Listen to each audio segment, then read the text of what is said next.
O bochorno no, yo tengo, como ya he dicho, la conciencia absolutamente tranquila. Y después, pues mire usted, veremos a ver en qué queda todo. Igual que Podemos ha perdido mucha credibilidad por no haber actuado con Monedero con la contundencia que tanto ha exigido a los demás partidos, al PSOE le puede ocurrir lo mismo. Dos de sus expresidentes autonómicos van a declarar como imputados en el Supremo y de momento nadie habla de dimisiones. ¿A qué esperan?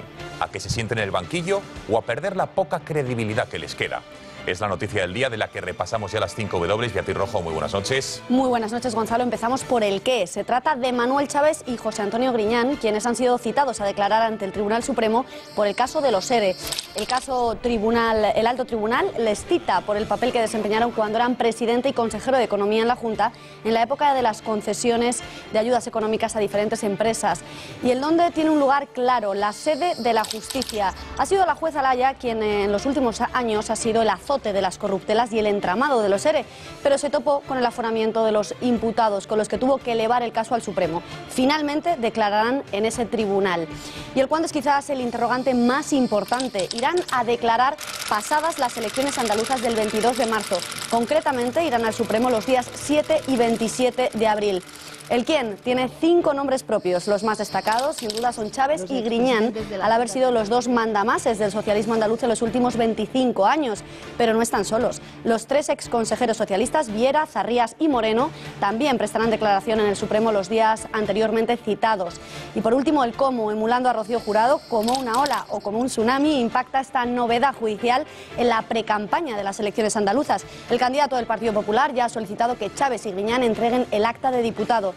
Desde la Junta afirman que no se les imputa ningún delito todavía. A buen seguro que será el tema central en los 33 días de precampaña que quedan hasta los comicios del 22 de marzo. Nos queda una última W. ¿El por qué puede este caso hacer mella al PSOE en este año cargado de elecciones? Editorial con Kiko Méndez Monasterio.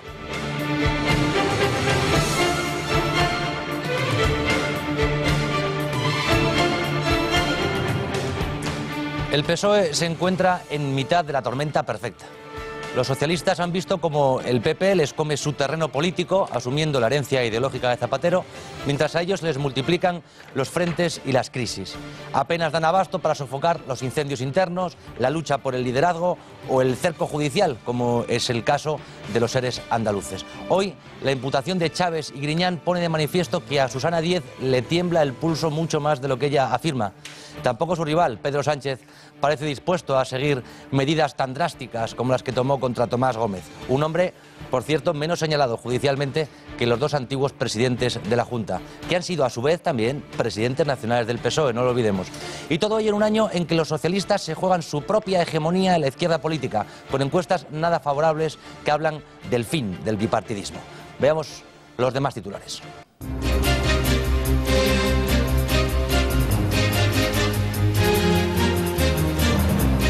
De candidatos del PSOE a la Comunidad de Madrid. Los postulantes son el exministro de Educación Ángel Gabilondo, candidato de la Dirección Federal, Pedro Cerolo, militante del Partido Socialista de Madrid, propuesto por Tomás Gómez, y Amparo Valcarce, quien reclama abiertamente primarias.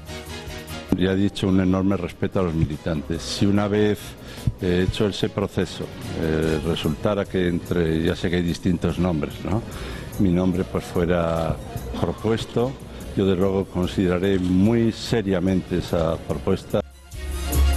Sigue la gira norteamericana de Pablo Iglesias. Nunca más una España sin vosotros, ha proclamado el líder de Podemos en un mitin con 500.000 de jóvenes españoles en el que ha apelado al sentimiento de expatriados por la crisis y les ha dicho que quiere una España en la que quepan y puedan volver. Yo quiero escuchar al señor Mariano Rajoy pedir perdón, decir, me he equivocado, lo he hecho mal, las políticas que hemos llevado a cabo no han servido para solucionar los problemas. Mentimos cuando dijimos que íbamos a crear varios millones de puestos de trabajo, mentimos en nuestro programa, mentimos cuando dijimos que el señor Bárcenas era un hombre de una honorabilidad probada, mentimos y les pido perdón. En este informativo entrevistaremos a una exalumna de Iglesias que dice que le suspendió hasta 3 veces por llevar pendientes de perla. Siguen las declaraciones de ex consejeros de Caja Madrid ante el juez Andreu por el uso que hicieron de las tarjetas Black, en las que se cargaron, recordamos, gastos personales por valor de 15,5 millones de euros. Los imputados han justificado ante el magistrado utilizar la tarjeta para gastos personales. Pondremos cara a los que han declarado y el dinero que también gastaron. Venezuela es la cuna de los exiliados etarras. Hasta una cuarentena de terroristas de esta organización se esconden en el país caribeño. La mitad de ellos tiene causas pendientes con la justicia española. Pese a los datos, el ministro de Justicia, Rafael Catalá, niega que Venezuela sea santuario de etarras. Es martes, en nuestra sección de Economía para Principiantes vamos a analizar cuál es la dependencia europea real con el gas y petróleo procedentes de Rusia, cómo llega a nuestro continente y cuánto consume cada país. Nos vamos a centrar especialmente en España, ya que tan solo el 16% del crudo que consume nuestro país procede de Rusia. Y en Deportes, Carlos Galayoa, muy buenas noches. Buenas noches, Gonzalo. En breves minutos, más de media hora, comienza la Champions. Ya está aquí otra vez. Ya tenemos ganas, los amantes del fútbol. Eso es. Pues comienza la Champions y el Real Madrid ya está en Alemania para disputar el partido de mañana contra el Schalke 04. Una de las novedades en la convocatoria es la vuelta de Pepe, que ya está recuperado de su lesión. Todo hace pensar que no va a ser un partido fácil para los blancos. Las previsiones apuntan a que los jugadores del Schalke van a salir blindados. 5 defensas y tribote en el centro del campo para no dejar correr a los madridistas. En unos minutos les contamos el resto de noticias deportivas del día.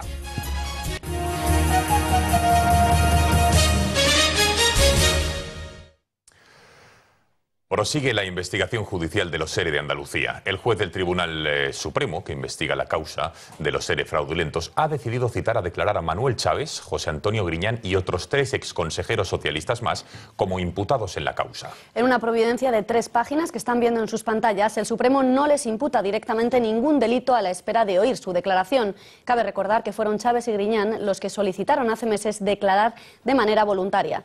El juez quiere investigar las acusaciones que pesan sobre ellos, sobre las irregularidades a la hora de entregar ayudas a diferentes empresas. Las reacciones no se han hecho esperar. Desde el PP, el candidato a la Junta de Andalucía, Juan Manuel Moreno Bonilla, ha pedido a Chaves y Griñán que entreguen inmediatamente sus actos de diputado. La vicepresidenta Soraya Sáenz de Santamaría exige al PSOE que demuestre si su exigencia para con otros es la misma para con ellos mismos. Son los partidos a los que les corresponde dar explicaciones políticas de acuerdo con lo que reclaman a otros y con lo que ellos mismos se han comprometido. Yo ahí, como comprenderá, no sé quién es lo que tienen que hacer. Ellos mismos son los que tendrán que demostrar si lo que dicen de verdad sirve para algo. Creo que de manera inmediata, por parte de la señora Díaz y por parte del señor Sánchez, se le exija al señor Griñán y al señor Chaves su acta de diputado y de senador. Uno de los protagonistas, Manuel Chaves, ha dicho que no piensa entregar su acta de diputado porque dice que su situación no ha cambiado, al tiempo que afirma que tiene la conciencia muy tranquila. Mirad, nuestra situación judicial no ha cambiado en absoluto. Es la misma que la que tenía ayer, que la que tenía antes de ayer o la que tenía hace una semana. No hay ningún indicio de delito que el juez haya señalado contra nosotros. Sí, yo siempre me he sentido respaldado por mi partido, tanto por el secretario general del partido como por la secretaria general de Andalucía y presidente de la Junta de Andalucía. Tengo la conciencia absolutamente tranquila. Todo lo que ha pasado por el Consejo de Gobierno, mientras yo he sido presidente de la Junta de Andalucía, se ha hecho de una manera absolutamente legal, escrupulosamente legal. Bochorno no, yo tengo, como ya he dicho, la conciencia absolutamente tranquila. Y después, pues mire usted, veremos a ver en qué queda todo. En el PSOE están hechos un lío con cómo reaccionar. En un primer momento se han acogido al código ético del partido para no exigir la dimisión de Griñán y de Chaves. Luego han eximido que a los socialistas no se les imputa ningún delito, sino que se les cita, y abro comillas, a declarar como imputados.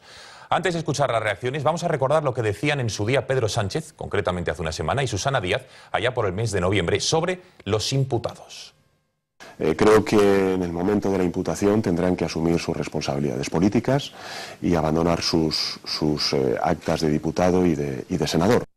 Que las palabras no se las cree nadie, que la gente lo que quieren son hechos.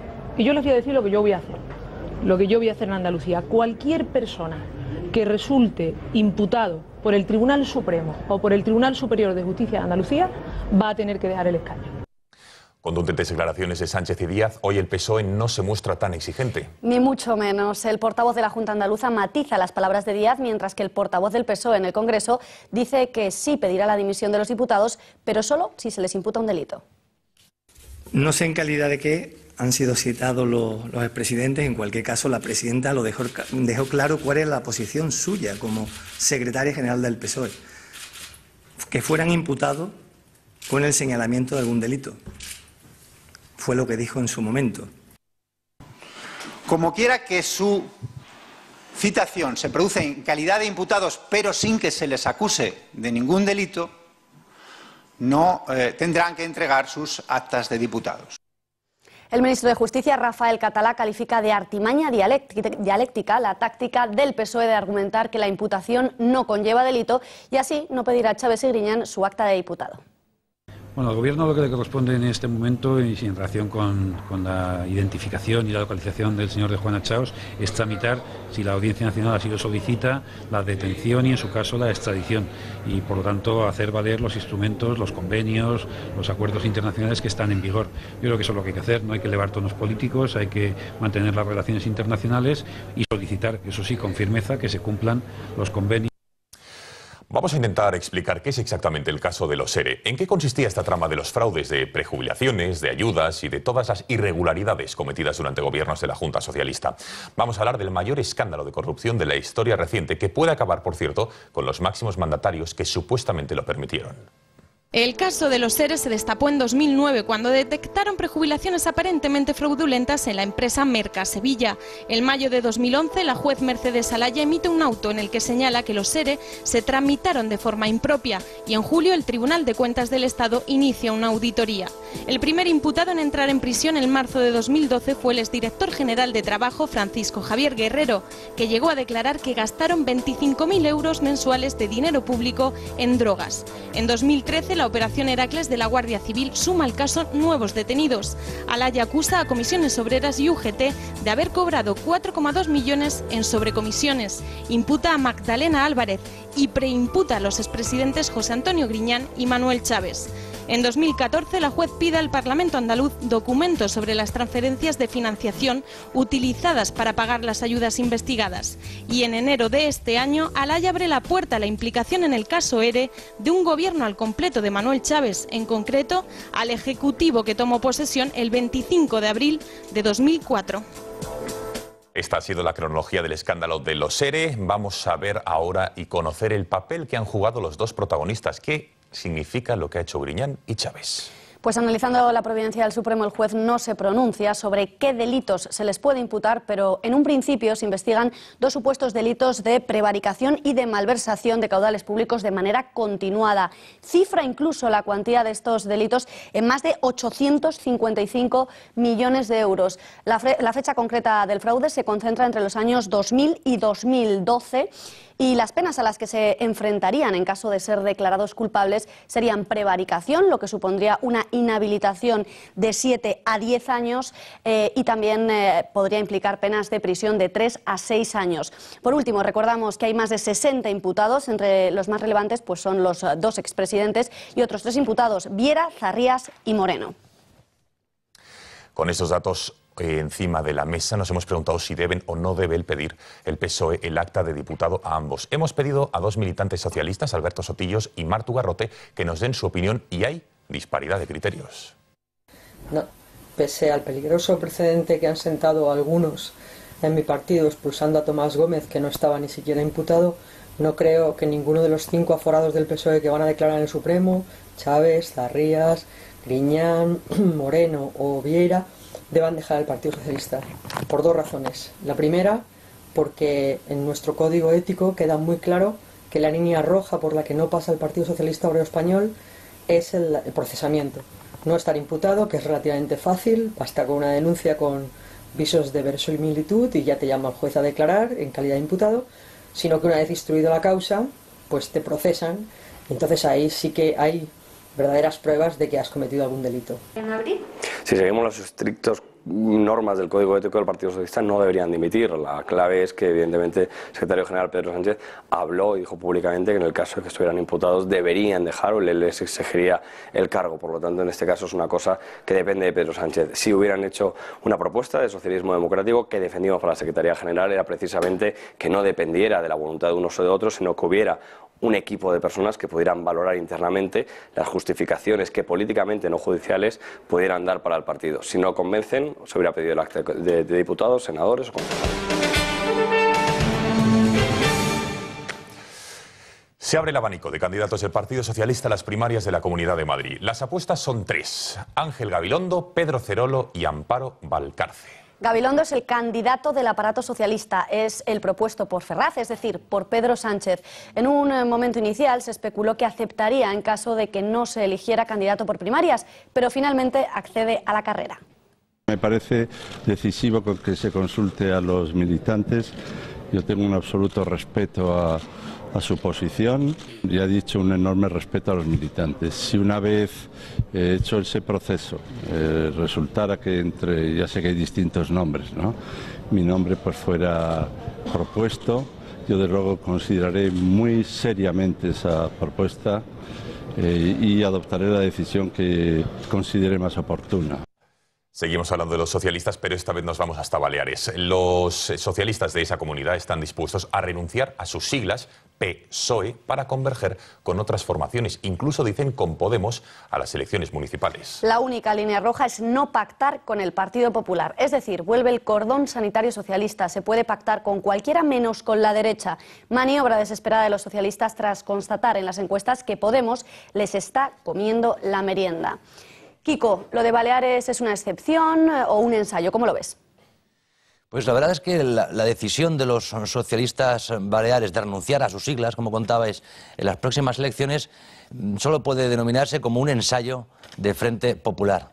Lo mismo que pretende el manifiesto dado a conocer la semana pasada, en el que autodenominados intelectuales y artistas reclamaban un frente unitario en Madrid para lo mismo, para desalojar al PP. En realidad es una nueva versión del clan de la ceja, convertido ahora en el clan de la coleta, pero de todo esto solo puede esperarse una radicalización aún mayor de la alternativa de izquierdas, algo que hay que agradecer a los estrategas del Partido Popular, que con su táctica de asumir el programa de Zapatero están empujando a los socialistas en brazos de la izquierda más extrema.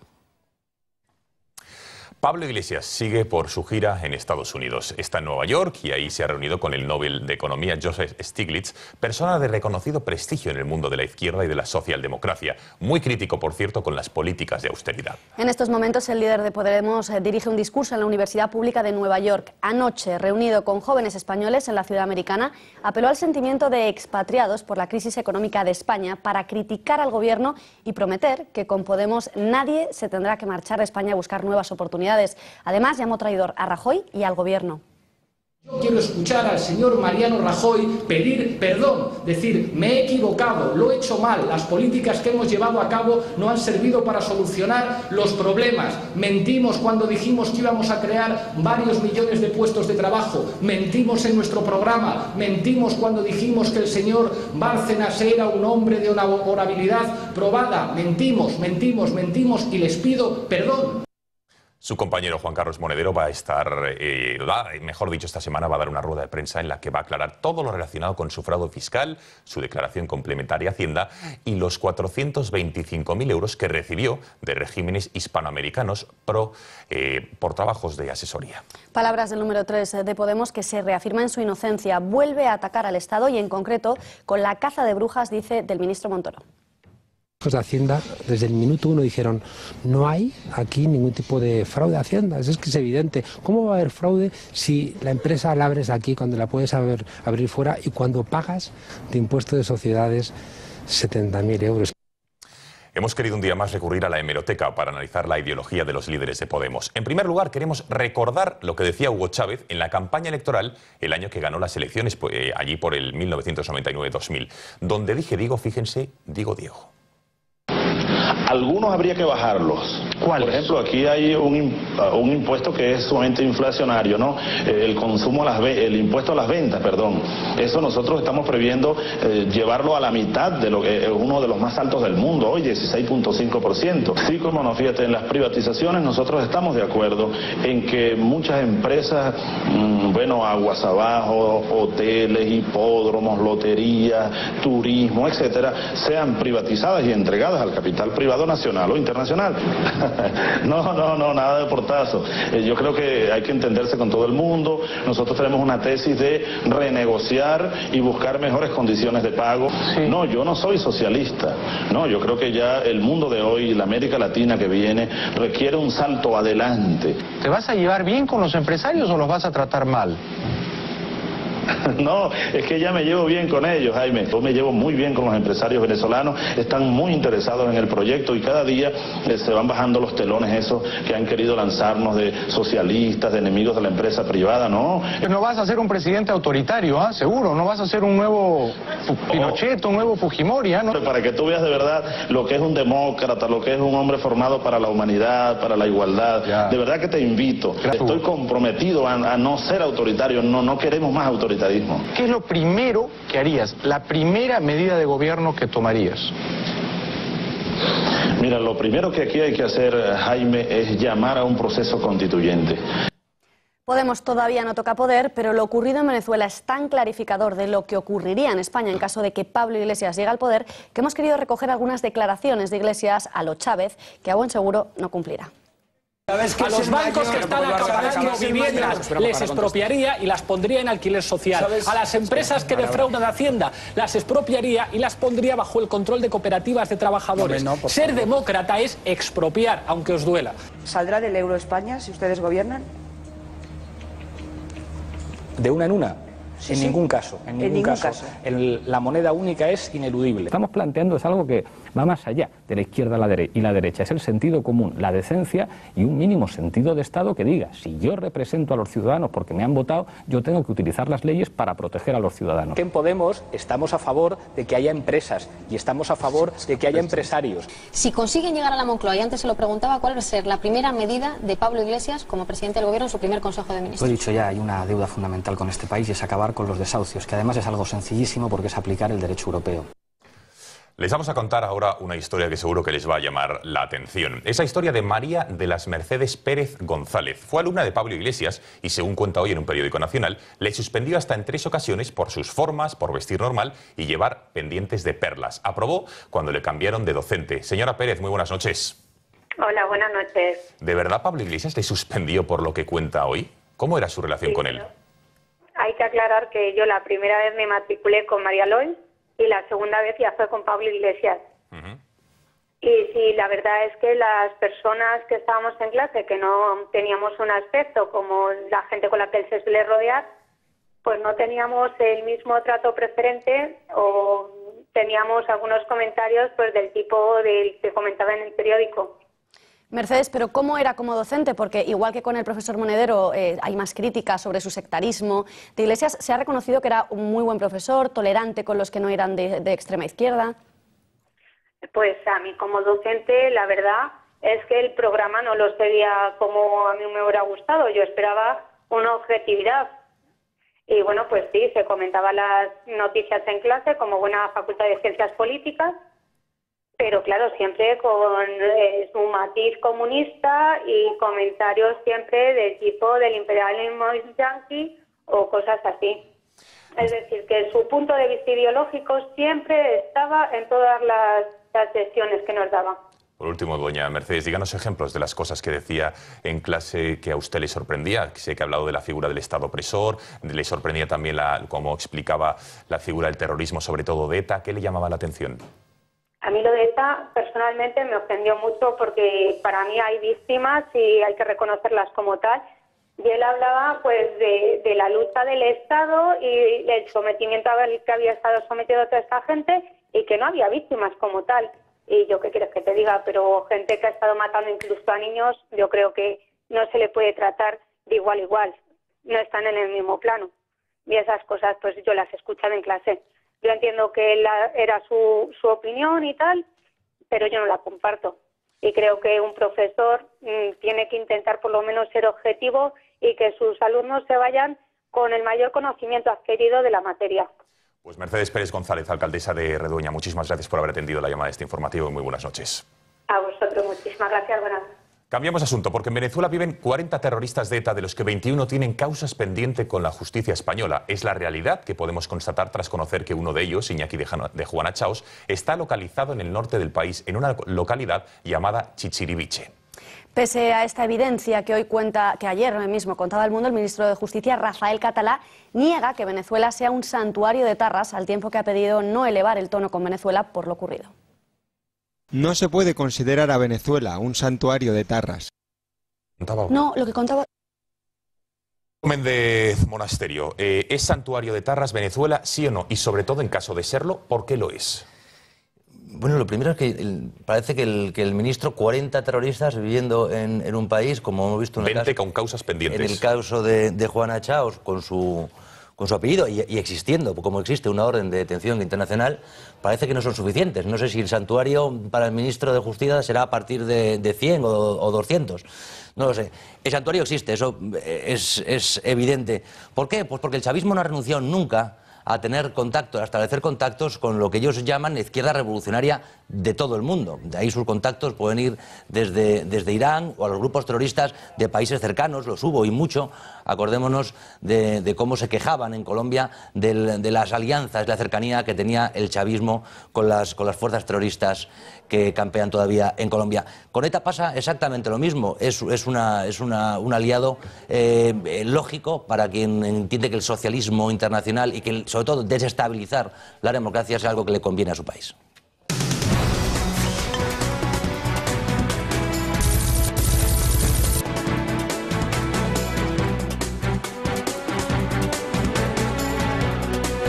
Es martes, nuestra sección de economía para principiantes. Vamos a hablar de la dependencia de los países europeos con el petróleo y el gas, sobre todo procedente de Rusia, que, como saben, tiene que pasar por Ucrania. Un tema sin duda de actualidad. Borja, muy buenas noches. Cuéntanos. Muy buenas noches. Bueno, en primer lugar hay que hablar de Rusia, como bien dices. Bueno, Rusia exporta 3/4 partes de lo que produce de petróleo y una tercera parte de lo que produce de gas a través de oleoductos, donde saca tajada Transneft, y gasoductos, que es donde saca tajada Gazprom. Ambas empresas son de titularidad pública. El valor de mercado de Gazprom, el mayor extractor de gas natural del mundo, es de cerca de una cuarta parte del PIB de España, es la mayor empresa de Rusia, y Transneft, que es responsable de los oleoductos nacionales, transporta más del 90% del petróleo que se produce en Rusia. Según la Agencia Internacional de la Energía AIE, un 60% de lo producido por Rusia acaba en Europa y estima que podría llegar al 80% en el año 2035. Alemania es uno de los países, junto a China, que más paga a Rusia, unos 40.000 millones de euros anuales. No está nada mal. Un 32% del gas que consume Europa y un 35% del petróleo viene de Rusia. Es decir, que la economía rusa depende y mucho de que Europa siga consumiendo su petróleo y que siga consumiendo también su gas. 70%, desde luego, eso sí que es dependencia. Seguimos, Borja. Sí, para el Kremlin, Ucrania tiene un gran valor estratégico porque los gasoductos ucranianos transportan el 70% del gas ruso a Europa, es decir, la quinta parte del gas que los europeos consumen. Además, Ucrania es la mayor ruta del crudo hacia la Unión Europea, gracias al oleoducto de Dukba, que proporciona 300.000 barriles diarios a Hungría, Eslovaquia y la República Checa. Gracias a ello, Kiev se lleva un arancel, una comisión, pero como ya ha sucedido varias veces anteriormente, si Rusia por conflictos políticos no paga, Ucrania puede responder que corta el paso del gas. Pierden, eso sí, tanto Rusia como la propia Ucrania, ya que Ucrania depende absolutamente del gas ruso. ¿Y ahora qué relación hay ese gas, ese petróleo, con España? Cuéntanos. Bueno, España apenas depende energéticamente un 16% del petróleo ruso. Del gas, que es lo que más asusta a algunos países europeos, España apenas recibe. El principal suministrador aquí de gas es Argelia, con un 52% del total. Según la CNMC, le sigue Noruega con un 11%, Qatar con otro 11%, Nigeria con un 10% y Trinidad y Tobago con un 6%. Por otro lado, para que se hagan una idea, España solo tiene unas 200 empresas en Rusia, mientras que países como, por ejemplo, Alemania, tienen más de 6.000. No hay muchos lazos empresariales. Queda clarísimo, Borja. Muchísimas gracias por esta lección de economía para principiantes. Seguro que queda mucho más claro la dependencia energética de Europa y, sobre todo, España con Rusia, el gas, el petróleo. Gracias y buenas noches. Gracias, Borja.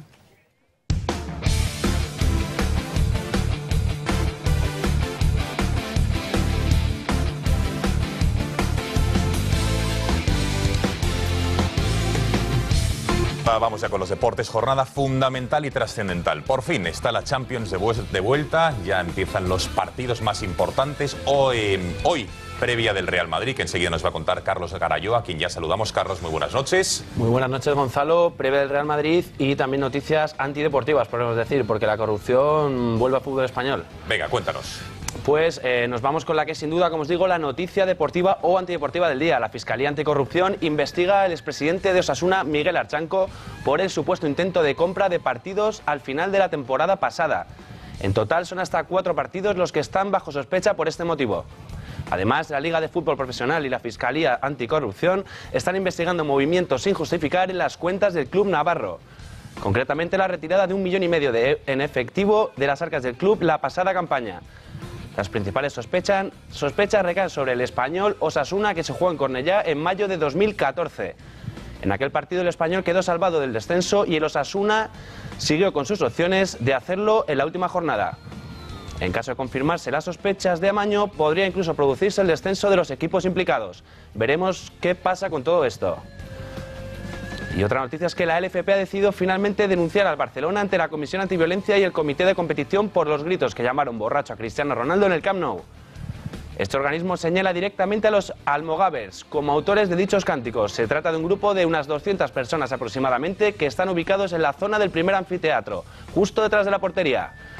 La LFP ha reconocido que el comportamiento del resto de aficionados que se encontraban en el estadio fue ejemplar. Y otra noticia del día es que el fútbol profesional español registró la temporada 2013-2014 el mayor beneficio de su historia, nada más y nada menos que 154 millones de euros. De esta manera confirma el aumento de superávit por segundo año consecutivo. No se preocupen porque les vamos a informar de todo de manera mucho más detallada a las 9 en Punto Pelota. Allí estaremos, Carlos, claro que sí, a las 9 en Punto Pelota. Muchas gracias por haber estado aquí un día más. Gracias, Beatriz, nos vamos. Nos despedimos con una imagen de superación y es que miren cómo llega esta deportista de élite a la meta, sorprendente. Con ella, Punto Pelota ya lo saben, y a las 10 el Gata al agua. Hasta mañana, gracias por su confianza.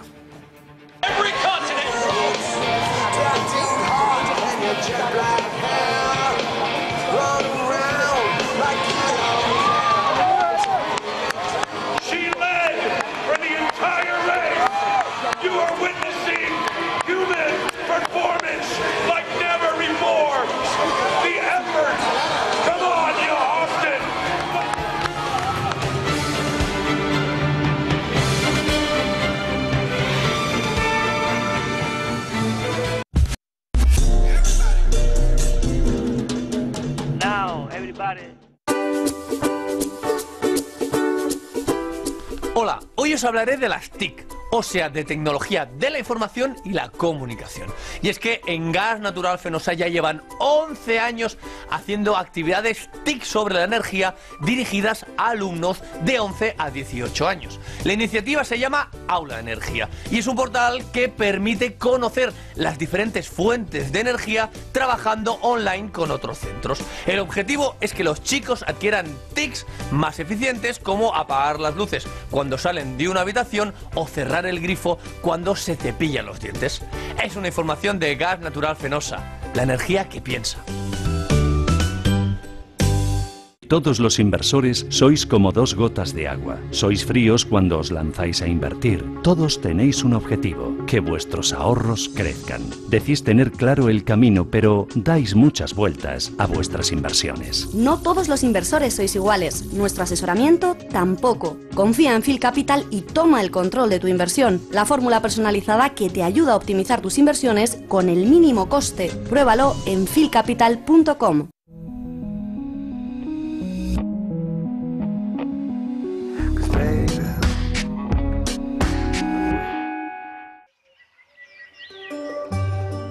Conocer Rusia, entender quiénes son los rusos, cómo viven, en qué piensan, cuál es su visión del mundo, comprender cuál es la Rusia real. Es una dura tarea si partimos de los estereotipos y de las imágenes de las películas de Hollywood.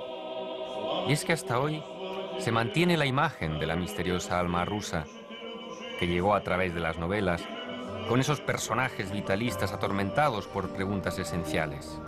¿Para qué vivo? ¿Quién soy? ¿Existe el amor? ¿Por qué tenemos que morir? La imagen de este gran país está asociada a amplios campos nevados, a la Plaza Roja, a las estrellas de rubí en las torres del Kremlin, al frío. Aquí en la Plaza Roja surgen a cada paso los símbolos de la Rusia eterna. Una historia cargada de héroes, de grandes personalidades, pero también de gente sencilla, de gente que vivió y que vive en Rusia y sobre la que escribieron los grandes clásicos del siglo XIX. Gogol, Chekhov, Dostoyevsky, Tolstoy, el gran retratista del alma rusa. ¿Tiene sentido hoy seguir leyendo a Tolstoy? ¿Podemos conocer Rusia a través de sus obras?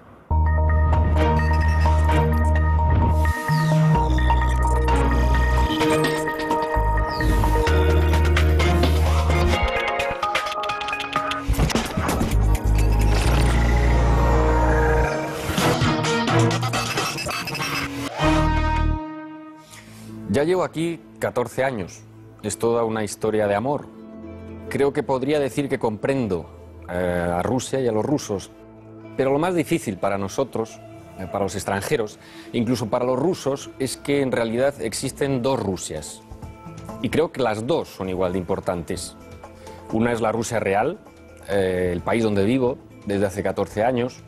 Moscú, con sus 12 millones de habitantes, sus iglesias, sus parques, sus aceras infinitas. Y la otra es la Rusia mental, la que podríamos llamar también